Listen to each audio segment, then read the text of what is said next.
Bonjour à toutes et à tous et bienvenue sur la chaîne Pete Crypto. Alors aujourd'hui nous allons parler d'énormément de choses, enfin de certaines choses on va dire plutôt intéressantes. Alors on va juste commencer par l'état général du marché crypto-monnaie. On est à moins 1%. Alors on perd 1%, rien d'alarmant, on a un indice du Fear and Greed à 51. Donc ça reste quand même très raisonnable, un Bitcoin à 29 200, on a perdu un petit peu par rapport à hier. Et on verra justement sur son graphique tout à l'heure qu'on est sur une zone, on va dire, très très intéressante pour investir, pour acheter et justement pour faire le plein en ce moment, puisque c'est les soldes. Alors on a un Ether aussi à 1800, ça c'est très intéressant aussi. Je vous ai dit hier justement que si l'Ether dépassait les 2000, ce serait peut-être pour moi un signe d'achat, un signe qui me permettrait d'acheter.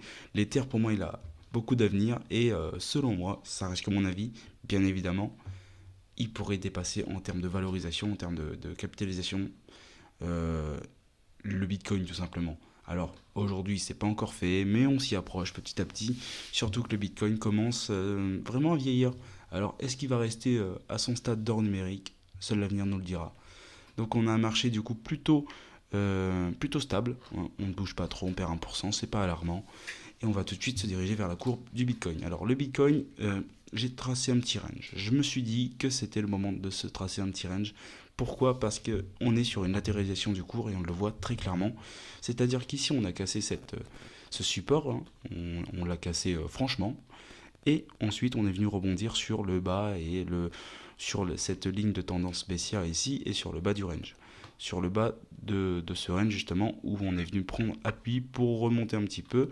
Alors je sais pas trop ce qui s'est passé pendant la nuit, mais on a eu une petite chute et là on latéralise, donc pas trop de mouvement. C'est très bien justement, c'est qu'on prépare un mouvement soit baissier, soit haussier, mais avec beaucoup d'amplitude. Alors seul l'avenir pareil nous le dira, mais je pense très sincèrement que la hausse est envisageable parce que cette zone de support là ici, cette zone de support, elle est hyper importante, enfin elle est costaud, elle a du muscle un peu dans les bras, donc ça va lui permettre du coup de rebondir. Alors si bien évidemment elle le casse, elle casse cette zone de résistance, cette zone de support, pardon, on serait, on va dire, un petit peu dans le caca. Hmm. Puisque ça signalerait du coup une baisse fulgurante. Pour moi, sincèrement, on irait chercher du coup le prochain niveau juste en bas. Et là, ce serait vraiment pas bon. On verra, on a confiance au Bitcoin et je pense très sincèrement que s'il monte, ça nous donnerait l'occasion justement d'aller directement vers la prochaine crypto-monnaie dont je vais vous parler. Justement, c'est Avax. Alors pourquoi je vous parle d'Avax? Tout simplement, elle a un ATH à 135 dollars. 135 dollars, c'est énorme. Et justement, aujourd'hui, elle a. Oula, j'ai tout sélectionné. Ouais. Donc on a 4 milliards de capitalisation, enfin de market cap aujourd'hui. On a aussi du coup un AVAX, enfin on a aussi du coup une circulating supply de 345 millions et une total supply du coup aujourd'hui de 432 millions. Donc ça il faut un peu s'en méfier parce qu'aujourd'hui on a 48% de la supply qui est en circulation. Ça va engendrer quoi du coup au moment de la remise de liquidité sur le marché justement, ça pourrait on va dire impacter négativement le prix. Mais par contre, ça reste quand même très intéressant de voir la VAX. Parce que justement, c'est un gros projet, c'est un très très gros projet et cette mise en circulation des tokens, elle n'est pas faite n'importe comment. C'est pas comme les Gcoins, comme les meme coins qui sont, qui lâchent tout simplement d'une manière un peu hasardeuse cette supply et qui vient justement impacter le prix négativement. Ici, on est sur quelque chose de très très solide. Avax, ça fait un moment que c'est là quand même et on verra bien dans le temps si elle sera congrue à monter ou à descendre. Sincèrement, pour moi, et d'ailleurs je ne suis pas votre conseiller en investissement, je ne serai pas responsable des gains ou des pertes que vous pouvez engendrer vis-à-vis de la crypto-monnaie. Désolé, ça je suis un peu obligé de le dire. Mais du coup, pour moi, le projet crypto-monnaie est quand même très très solide et on verra bien dans l'avenir s'il pourra atteindre de nouveaux sommets. On va se diriger tout de suite vers le prix du WorldCoin. Alors, le WorldCoin, c'est assez bizarre, hein. Le WorldCoin, sincèrement, je pense 2,19$, il va pas aller bien loin. Après, ça peut changer. J'ai pas pareil non plus une boule de cristal, hein.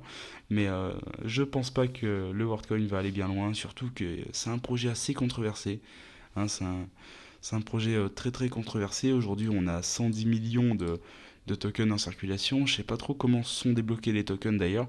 Faudrait peut-être que je me renseigne. Dites-moi en commentaire si vous voulez que j'en fasse une vidéo d'ailleurs.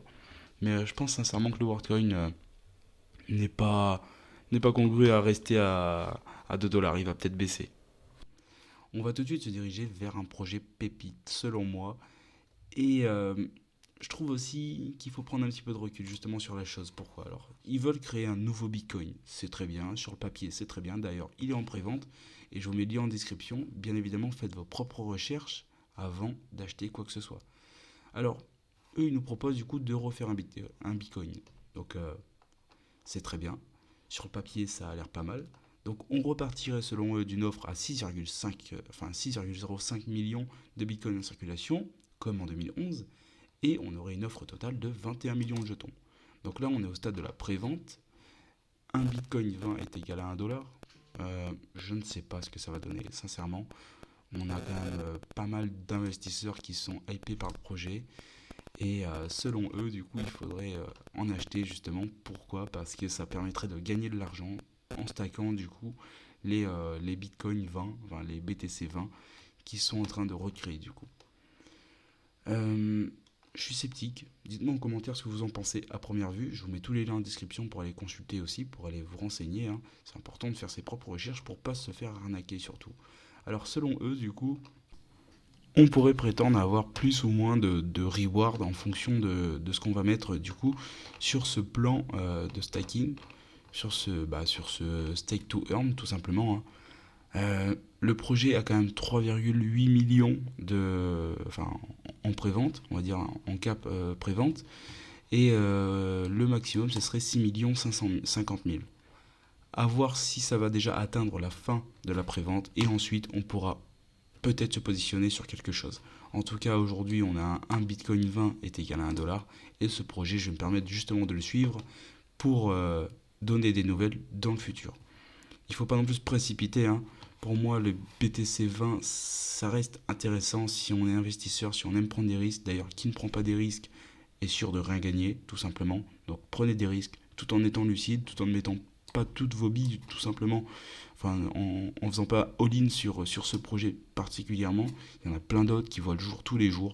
Donc l'important, c'est de bien répandre tous ces œufs et ensuite espérer qu'il y en ait un seul qui explose. Le problème, et c'est l'inconvénient aussi de ces petits projets, on va dire, qui naissent, est-ce qu'ils sont solides? Est-ce qu'il y aura quelque chose derrière? Est-ce que tout simplement il va juste sortir et s'écrouler instantanément? On ne sait pas trop. Après, il y a des projets quand même qui laissent à croire, hein, que ça va s'effondrer directement après la mise sur le marché. Mais il y a d'autres projets aussi qui sont très solides et qui voient le jour, comme des projets comme Solana, Avax, etc., qui sont récents quand même sur le marché et qui ont su tout simplement exploser. Alors pourquoi? Parce que tout simplement aussi il y avait cet aspect bullrun aussi qui est venu pas très longtemps après. Mais si on prend des meme coins ou des cheat coins, dès que le bullrun est passé, bah, ils perdent toute leur liquidité, sauf le Shiba Inu éventuellement qui pourrait connaître une ascension fulgurante dans les prochains mois ou années. Moi je pense que toutes les autres crypto-monnaies sont quand même à bien étudier avant d'acheter. Et justement sur leur page Twitter, alors c'est ça qui est intéressant avec le token BTC, enfin l'ancien Twitter, pardon, déjà on va bien appeler les choses parce que maintenant c'est X, je sais pas trop comment appeler ça non plus, mais le BTC 20 a quand même 2996 abonnés. Alors je me suis pas amusé à aller voir si c'était des scams ou pas, si c'était des réelles personnes ou pas, mais en tout cas il a rejoint du coup Twitter en juin 2023 et on a une pré-sale aussi qui avance très bien. Il n'y a pas non plus de. Il n'y a pas de quoi s'alarmer, on va dire. Et ça a l'air d'être quelque chose d'assez solide. Donc renseignez-vous et faites votre choix en fonction des renseignements que vous aurez. D'ailleurs, dites-le moi en commentaire si vous êtes plutôt pour ou contre en acheter. Alors, moi, je pense sincèrement que je vais mettre un petit peu aussi, justement, pour faire partie du. Enfin, pour prendre le train, on va dire, s'il y en a un. Mais qu'il atteigne, du coup. Alors, il faut remettre les choses dans le contexte, bien évidemment. Là, on aura du coup une total supply de 21 millions aussi, comme le Bitcoin. En fait, ils vont tout refaire comme le Bitcoin. Sauf que ce sera sur Ethereum. Alors, voilà. Je vous ai tout dit, vous avez toutes les billes et vous avez même les liens en description. D'ailleurs, si vous voulez trader ou si vous voulez même acheter des crypto-monnaies, vos premières crypto-monnaies d'une manière plus sécuritaire que sur MetaMask et toutes les autres wallets, on va dire, en ligne, disponibles en ligne, et bien moi je vous conseille du coup de passer par mon lien en description de Binance ou Bybit. Si vous n'avez pas de compte, justement, profitez-en. C'est quoi la différence entre les deux? C'est que Binance va vous offrir tout simplement l'opportunité d'acheter vos crypto-monnaies, de les stacker, et ensuite Bybit va vous offrir l'opportunité aussi de trader sur levier. Sinon, les deux sont les mêmes. Les deux font la même chose avec quelques petites spécificités en plus ou en moins pour Binance et pour Bybit. Donc à vous de faire votre choix. En tout cas, je vous dis merci d'avoir regardé cette vidéo. N'hésitez pas à lâcher un petit like, un petit commentaire. Ça fait toujours plaisir. Et de vous abonner, hein, ça fait aussi plaisir. Donc je vous dis à très vite pour une nouvelle vidéo. En espérant que celle-là vous plaît déjà.